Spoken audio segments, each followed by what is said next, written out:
So Sigmund, I'll turn it over to you.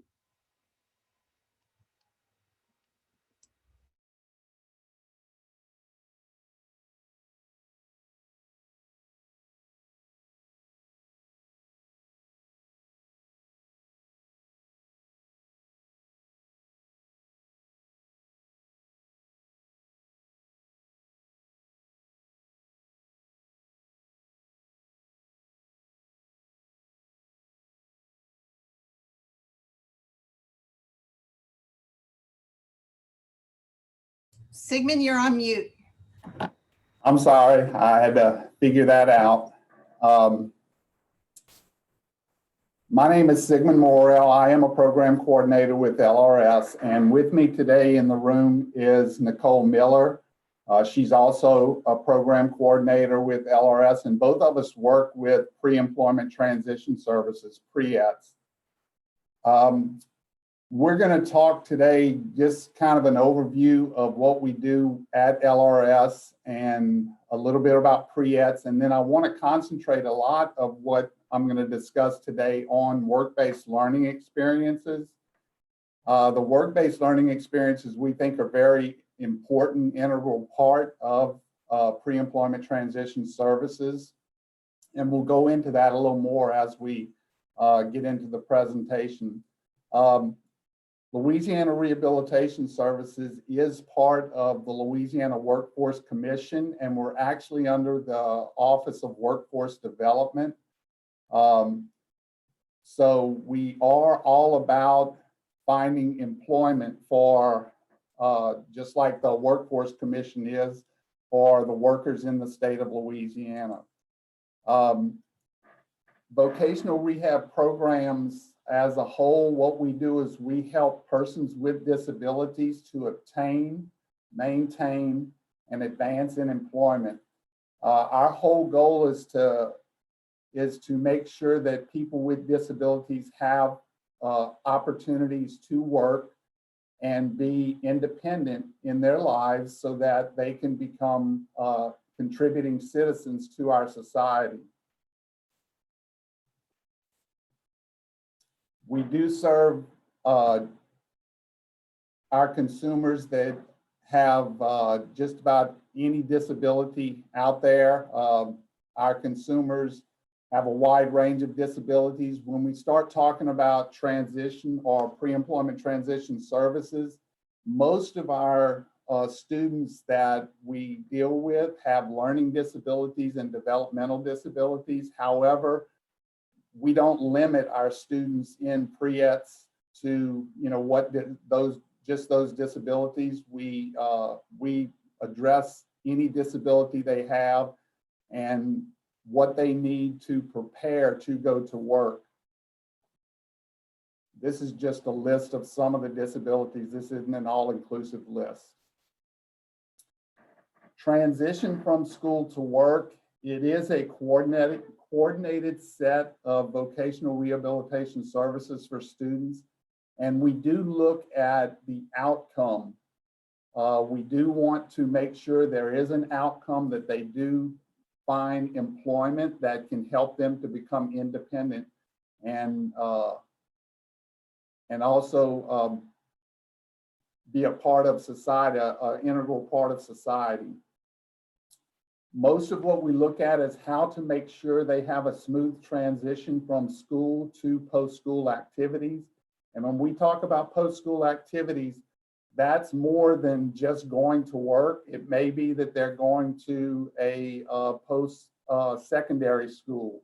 It may be that they're going to a technical college or a technical school to get technical training. So it's more than just going to work.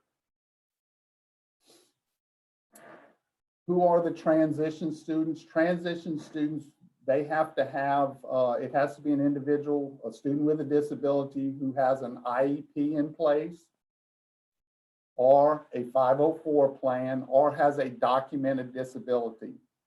We look at students that are either eligible for VR services or potentially eligible for VR services, and we'll get into that a little more as we go through the slides. The Pre-ETS program, Pre-Employment Transition Services, was actually created by the Workforce Innovation and Opportunity Act. This was signed into effect on July 22nd of 2014. We have done transition services at LRS for many years now. What WIOA did is basically just define Pre-ETS a little more than what transition services were beforehand. So it gave us more of a defined, not only a defined services that we provide, but also it talks about the WIOA Act talks about how much we are to spend on those services, and we'll talk about that a little more in just a second as well. So who qualifies for Pre-ETS services? These are students with disabilities. They have to be at least 16 years of age and they cannot have reached their 22nd birthday yet. There is one exception to that. If they are still in secondary education in high school and they reach 22 before they exit, they can finish that year that they're in currently, even though they've reached their 22nd birthday. But that's the only exception to that. The second thing is the students do have to be in a secondary or post-secondary education program, or they have to be in another approved education program to qualify. And then the third part is the student has to have a disability. A student with a disability has to be eligible or potentially eligible for VR services. And that goes back to having the IEP, the 504 plan, or the documented disability. And when we say documented disability, it has to be documented by the appropriate professional. When I said that the Pre-ETS services were basically the transition services that were more defined, there are 5 required services that are defined in Pre-ETS. Those 5 required services include job exploration counseling, work-based learning experiences, and that's the one we're going to talk a little more about later, counseling on post-secondary opportunities, workplace readiness training, and training on self-advocacy. Now, to go a little more in detail on each one of these, starting with job exploration counseling, this is like the inventories they take to show what they may be interested in. It's looking at job markets, what are the in-demand occupations in their area. We look at also career paths. We want to know that they can progress in whatever interest they have and look at how to do that. There's a big push right now on career pathways to make sure that we're not only finding these students and our consumers jobs, but to also look at how they're going to advance in the future in those jobs. The work-based learning experiences, the work-based learning experience can be a short-term employment where they do get a paycheck. They actually are working. It's not permanent employment, but it can lead to permanent employment. It could also be apprenticeships or internships. It can be work site visits where they go and tour a work site so they see all the different employments at that one work site, how to apply for those when they visit. They'll learn that information.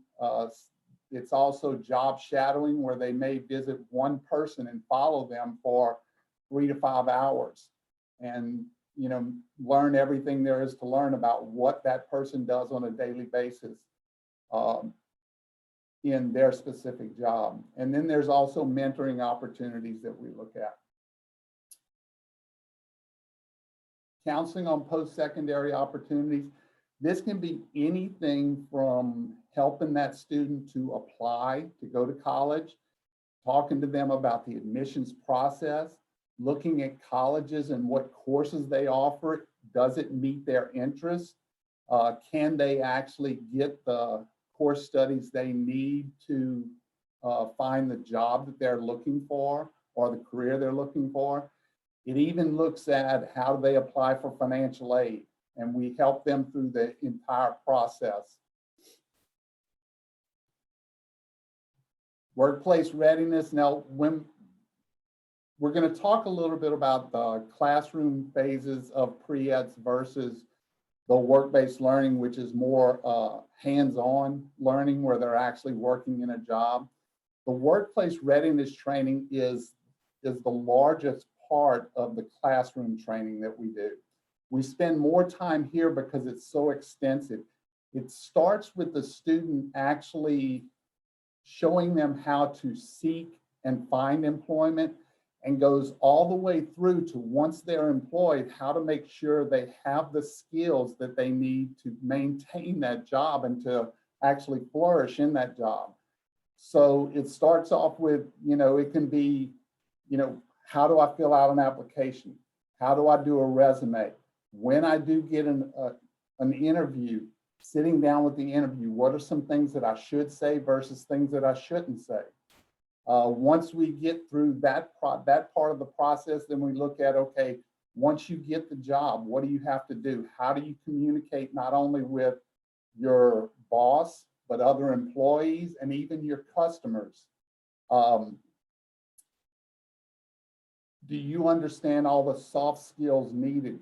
Do you understand what you have to do as far as showing up every day on time? The proper dress for your position? All the things like that are part of it. We also look at if let's say they're in a large city, New Orleans or Baton Rouge, and they don't have transportation. We look at public transportation for them and make sure they understand how to get around, how to get to a job and back home from their job using the public transportation system. So anything it takes, not only to get that job, but once they get that job, to flourish in that job, that's part of workplace readiness. So we spend a lot of time on the workplace readiness skills. And the last one, the fifth one, is the training on self-advocacy. Excuse me. We want to make sure that all of our consumers understand their rights and responsibilities. We want to make sure that they understand that they can ask questions and that they should be able to get answers, what supports they need on the job, what their concerns are. It's basically making sure that they understand that they are an advocate for themselves. Yes, they have people that are there to help them, but we want them to be independent as much as possible. So we want to make sure they understand how to get the information they need so they can flourish in their jobs.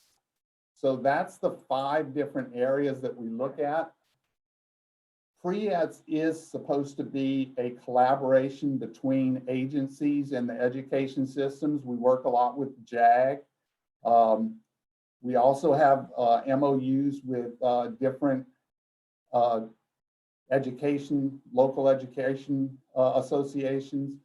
We have third-party cooperative arrangements with different public agencies. Right now, we have about 13 of those. We enter into fee-for-service agreements with vendors who go into the schools and also outside of the schools to provide pre-ETS to our consumers. So there's different ways that we can provide this to it, but we do want it to be a collaboration. We don't want it to be just LRS that's providing these services to our consumers. I did say earlier that one of the things that WIOA did was it told us basically how much we were to spend on pre-ETS services.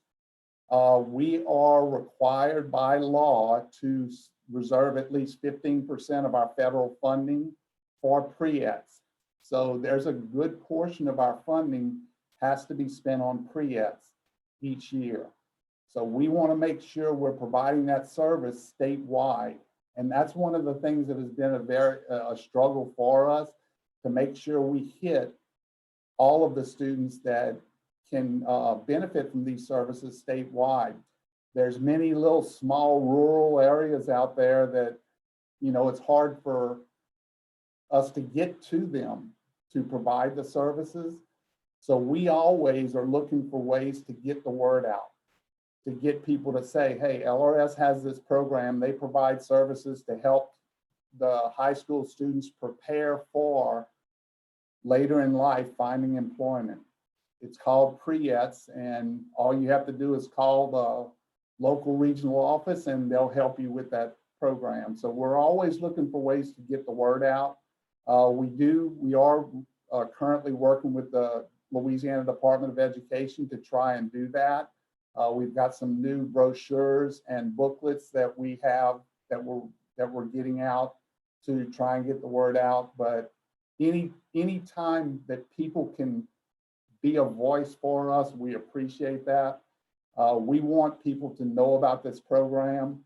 We want students to take advantage of this program. Every one of them out there that has every student with a disability, if they want the services, we want to provide those services for them. Okay, let's go back to the work-based learning experiences. The work-based learning experiences, I'm going to separate this in two different ways. We're going to talk a little bit about the paid work-based learning experiences and then the non-paid work-based learning experiences. Paid work-based learning experiences, they are temporary employment. Now, I say they're temporary employment.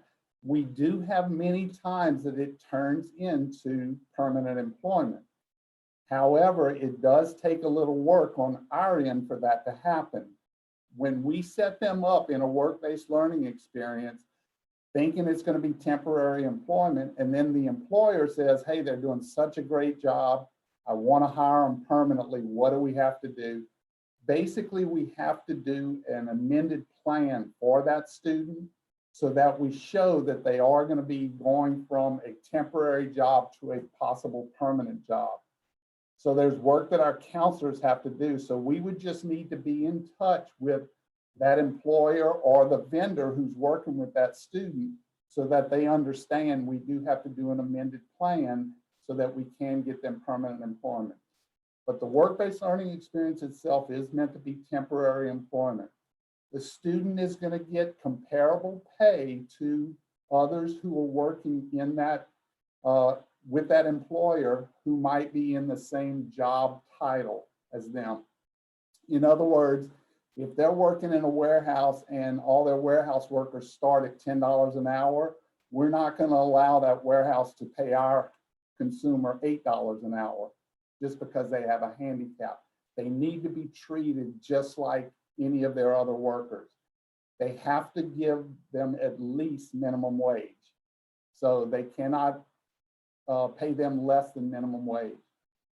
When we say it's a temporary employment for them, they can work up to 240 hours per work-based learning experience that they do. Once they reach 240 hours, we have to stop the work-based learning experience. Now they can do 2 paid work-based learning experiences. It can even be at the same place of employment as long as it's a different job title and has different duties. However, in most cases, it should be at a different place of employment as well. We reimburse the wages that our consumer earns, plus they get an extra 9.33% that's paid to the employer to help them with costs like workman's comp and Social Security payments that they have to pay out. So it just helps the employer cover some of the costs they have for employing our consumers. The work-based learning experience, when they are paid, it gives the student an opportunity to actually see what it is to get a paycheck. And it allows us to work with them as well as far as once they get a paycheck, what are you going to do with it? Many of these students, if it's the first job they've ever had, the first thing they're going to want to do is go out and buy the newest video game or, you know, a new phone or whatever the case. They want the money burns in their hands and they're ready to spend it. Well, this gives us an opportunity to say, okay, you need to work on being independent in your life. This is how you do that.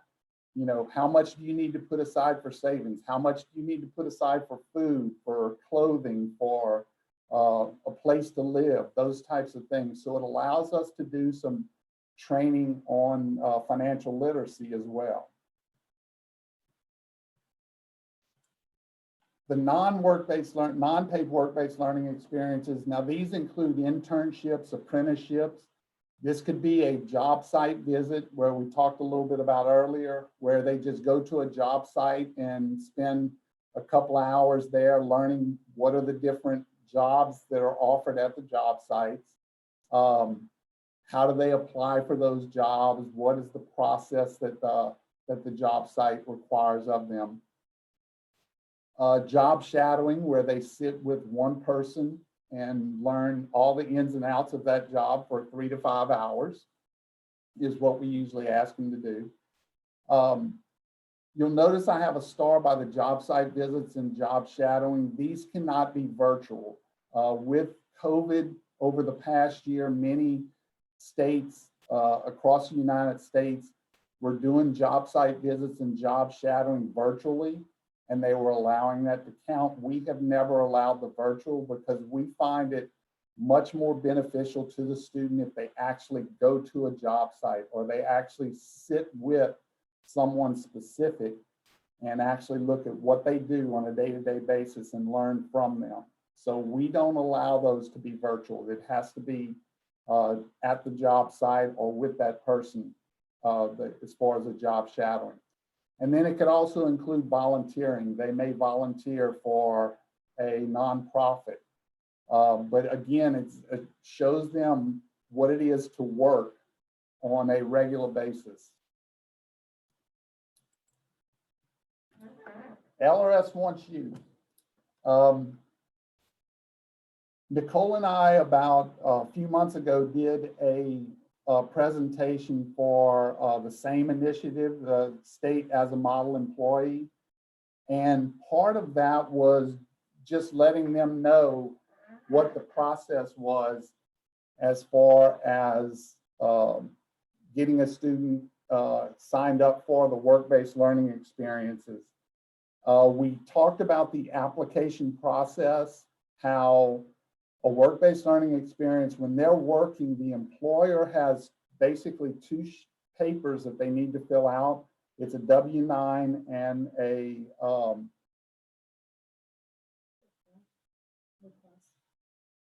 no, it's the W-9 and the direct deposit forms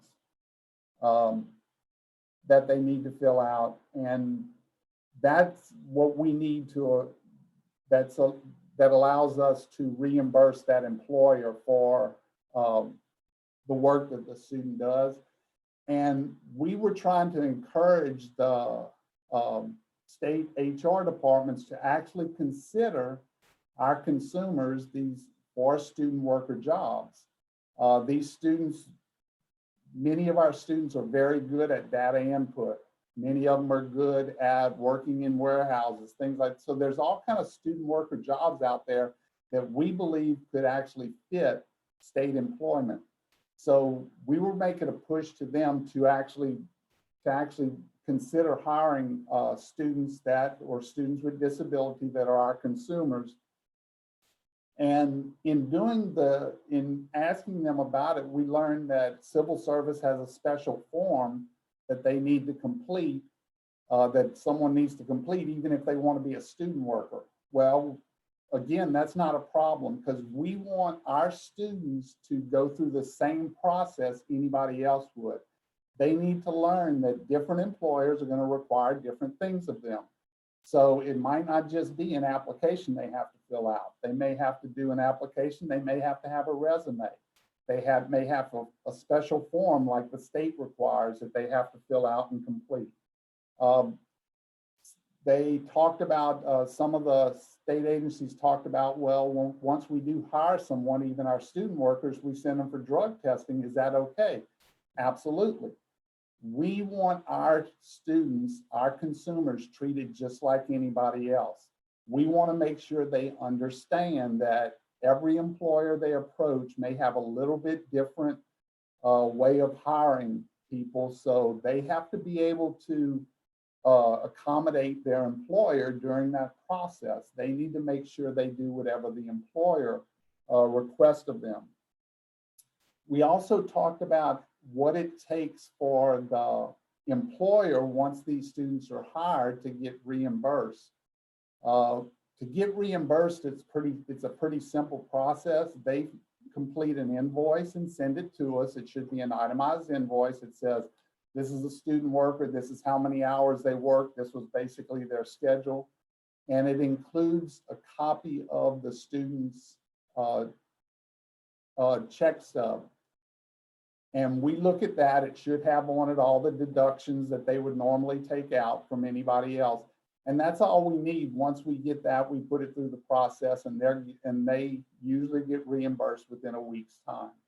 So the whole part of it was, we were saying, look, we want state agencies, since we have this initiative to be a model employer, we want state agencies to take advantage of the good students that we have that can provide the same work that someone without a disability would be able to provide to them. And we have had some contact from the state agencies. We also want people to understand that we are always looking for fee-for-service vendors. We have a few areas in the state that only have maybe 1 or 2 vendors in, their parishes, and that can be a problem, because we're supposed to provide students with informed choice. And if they only have 1 vendor in an area and we're not really giving them a choice as to who provides those services, then it can be a problem. So we would like to see more vendors out there. To talk about how we pay the vendors when they're working with Pre-ETS, we do 64 sessions per student in Pre-ETS, and we have it broken down right now how we would like it done. Like I said, when we were talking about the different services, we concentrate most on the workplace readiness because it is so extensive. It goes throughout the process of working with that student. So there's 44 sessions that we do in workplace readiness, 10 for self-advocacy, 5 for job exploration counseling, and 5 for counseling on post-secondary opportunities. We pay $50 per session, and each session must be 45 to 90 minutes. It's in a classroom setting. So just for the classroom part of it, a fee-for-service vendor can make $3,200 per student that they're providing the services to. Now, one of the things we've had over the years that we've been doing this is there's been a lot of problems with many vendors getting into the school system to provide these services in the classrooms. And we understand that as a problem, but they don't have to be provided just in the schools. As long as it's a classroom type setting, it can be on a Saturday or a Sunday, if that's the only time you can meet with a student. It does not have to be in the school system. This past year with COVID, schools didn't want anybody coming into the school system unless they worked there at the school. So it really became difficult. We want our vendors to understand that they don't have to go to the school to provide these services. They can provide them outside of the school. So just the classroom part, a vendor can make $3,200 per student. In a paid work-based learning experience, that's the temporary job, just for finding that job, we pay a $500 finder's fee for each work-based learning experience. For each student, that student can have 2 work-based learning experiences while they're in the program. So 2 times 500. And this 500 isn't limited only to finding an outside employer. If the vendor employs them, change that, let me go back. If the vendor employs them themselves at their own office, we will still pay the $500 fee. Now, remember, if they do 2 different work-based learning experiences, it has to be 2 different job titles. So they have to have different job requirements that they do for each of the work-based learning experiences. And then also remember that we reimburse the wages plus the extra 9.33%. for up to 240 hours. We also allow the vendors to do job shadowing. They can do 2 job shadowings per student. It has to be at 2 different sites. It cannot be at the business itself or a business that's related to the vendor, and it cannot be on the secondary campus. In other words, they can't go and do a job shadowing with custodian. So this has to be at separate businesses. They should be 3 to 5 hours at a specific job that they're shadowing. And we pay $200 per job shadowing that the student does. The other way we pay the fee-for-service vendors is for the employer site visits. This should be 2 or more students to go on an employer site visit. Again, it should not be a business that is related to the vendor, or it cannot be the vendor's business themselves, and it cannot be on the secondary campus. We pay $75 per visit per student. And you can do 2 site visits per student at 2 different sites. So the way to take advantage of this for our vendors, if you get a group of about 10 students to go on a site visit, and you're going to be able to bill for all 10 of those at $75 per student. So this allows the vendor to provide services to groups of students at a time. The vendors are decided on by each regional office. They decide who their vendors are. So if you know of any vendor out there that's interested in providing pre-ETS services, they would need to contact our regional offices, and this is the regions and the numbers they would call, and just say, we're interested in being a vendor for pre-ETS. And once they contact those offices, they'll have information that they'll send you, a packet of information basically as to what you would need to complete to become a vendor. And then they would walk you through the process at that time. So, any questions?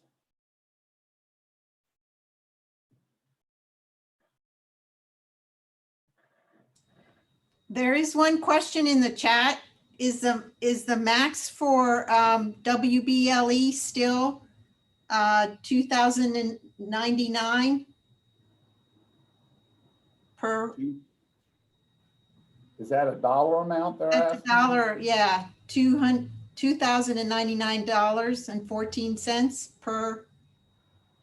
Now, the work-based learning experience will reimburse whatever their pay is now. It used to be $8 an hour we had in our thing, and they came out with the 9.33%, about $8.75 an hour. So that might have been where they got that figure. Okay. But now we reimburse whatever the pay is for that student. If they get hired on at $12 an hour, we're going to pay $12 an hour plus 9.33% of $12 an hour. So, so it has changed a little bit. So it depends on how much they're getting paid as to how much we reimburse. Okay, thank you.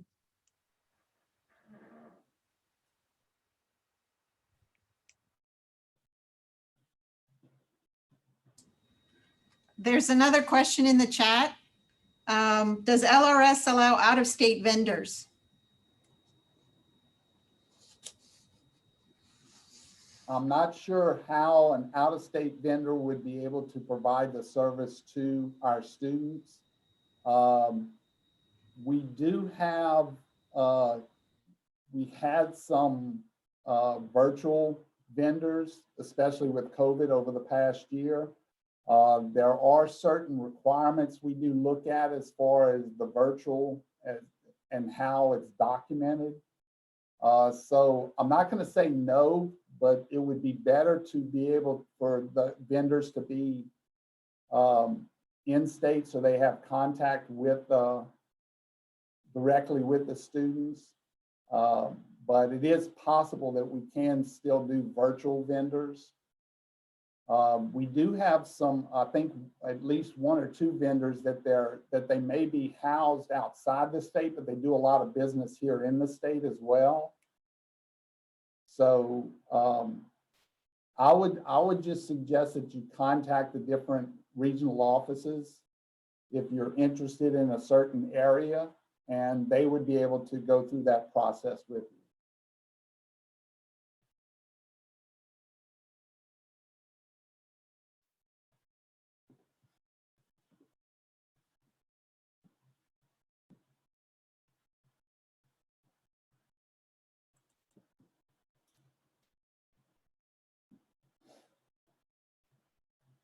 Any others?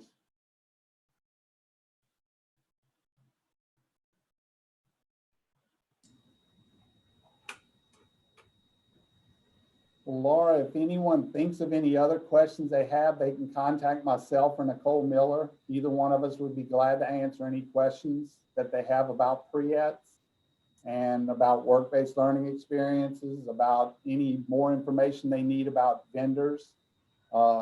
And we'll be glad to help them out with any questions they may have. There's one more question. Okay. Sorry, I raised my hand, but I didn't know if you saw it or not. This is Ashton Eddie. Go ahead. Ashton, you can go ahead. Okay, so I provide free hits to the school in East Riverview, and I've been struggling because with the kids, like I was able to go into the schools and the school. Ashton, you're breaking up. I don't know if Laura, if you can hear, but I'm having a lot of trouble. Okay, what about now? Can you hear me better? Yes. That's much better. Okay, I'm sorry. Yeah, I was saying that I provide pre-eds and I was able to go into the school. I said, but the struggle that I'm having right now is the fact that the kids are out for the summer and I haven't had much participation. So I jumped on a bit late because I was in a meeting, but if you have not spoke to it, like what are some ways to kind of help to keep the kids engaged? You know, now that they're out of school and not, you know, not actually at the school, because I was able to meet with them at the school, but now that they're out, I was kind of like struggling to meet with them, you know, and still provide the services to them. Yeah, once students are out of school, they don't want to meet in classrooms. It's kind of hard to get them to meet. My suggestion, and we talk about this all the time, is to try and do more of the work-based learning experiences during the summer. Try and get a group of them together to do a job site visit, you know, an employer site visit, or try and get one-on-one to do some job shadowing, or even look for some placements that you can do for a paid work-based learning experience for those students. And at least at that time, you have, for the period of time you have them for the job shadowing or that site visit, you know, you can work with them during that time and try and get other times you can meet. Even if you get them like a temporary job for the summer, you know where they are during that time when they're working, so you can, you know, meet with them also like right after work or right before work to make sure they understand everything they need to about workplace, the workplace training that you're going to do with them. Okay, and the last question, so I kind of started in the middle of the school year, providing the service.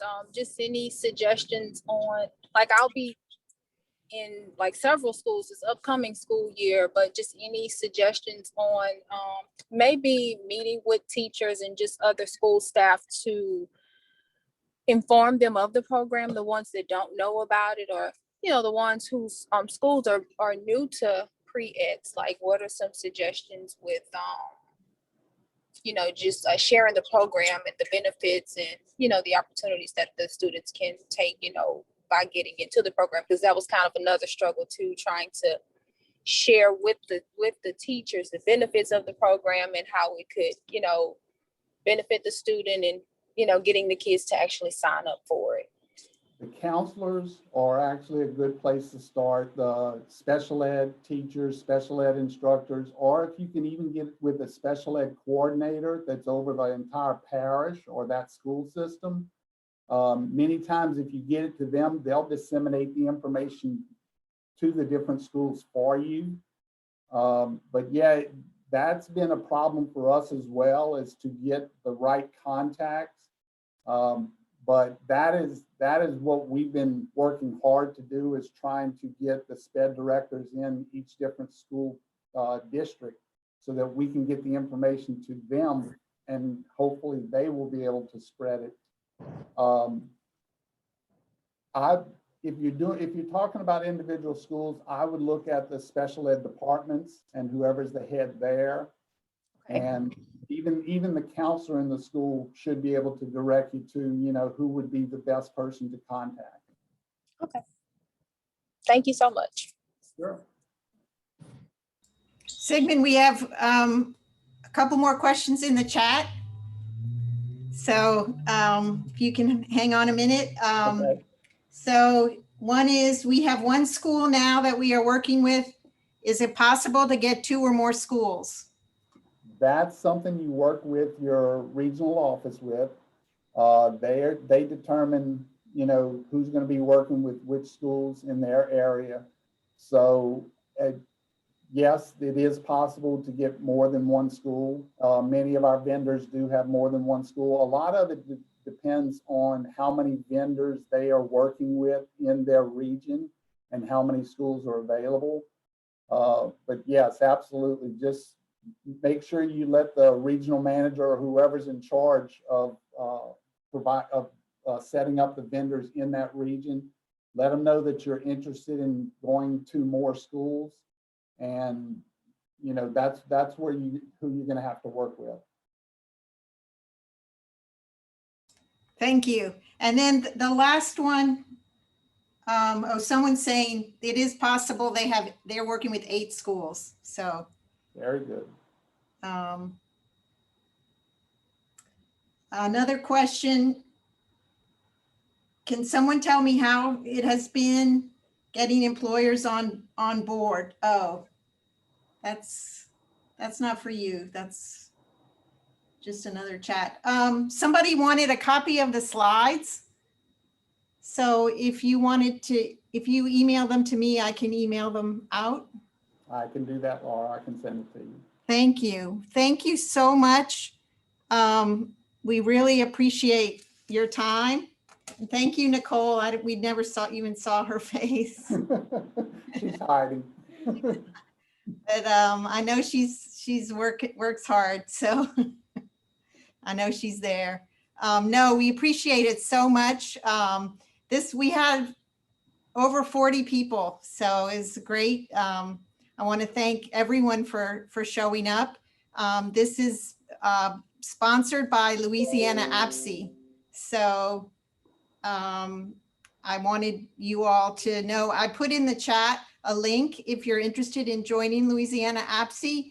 It's the National Organization for Employment Support Professionals. If you're interested, you can email me. I can send you more information as well.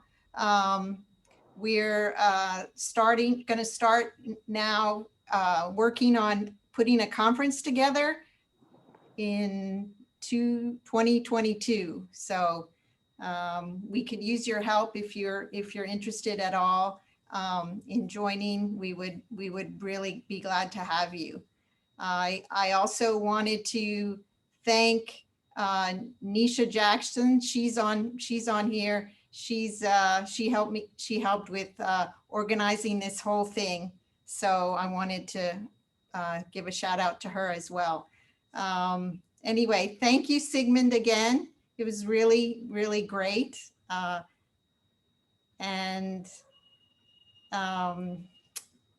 that's it. If anyone wants a copy of the slides, also let me know and I'll send them to you.